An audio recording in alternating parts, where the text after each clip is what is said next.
somebody go to jail to? For what should somebody just be given a fine? For what should somebody just be given a rap over the knuckles? Now, with your judicial experience, I hope that you will, and I think in the beginning you indicated that you would want to talk about a bit more about that. But I think that is at the core of this, and that is within the context. In one country, if you get money from a source that you're not supposed to get the money from, it is not that serious. You can get an administrative punishment or a small fine for that or something. In other countries, it's very serious and you can go to jail for that. So again, how you define that, you asked that question, how you define that specific offense depends very much on the context. But what is clear is that within the context of one judicial system, it must be defined clearly, so that voters know where to go, etc., and what to deal with it. The question that came earlier as well for the corrective element and the penalty element. What is most important? And again, different countries differ.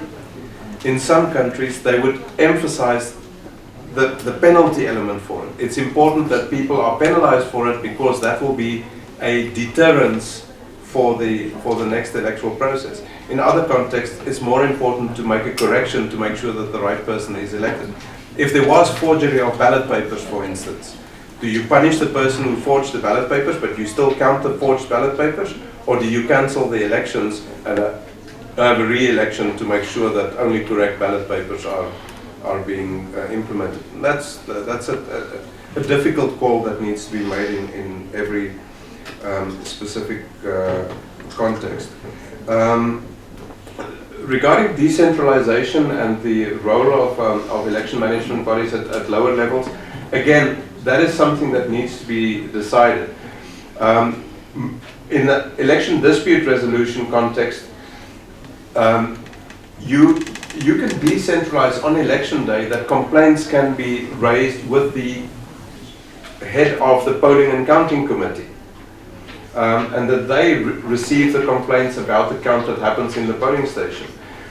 I think, or that a complaint is raised at the electoral district level, and there are committees at the electoral district level, and they have the authority to deal with complaints at a certain level. In most of those cases, a decision at the lower level can be appealed at a higher level, and in most of those cases, complaints can be raised at the district level, but then be appealed at the election commission at the central level or at the courts.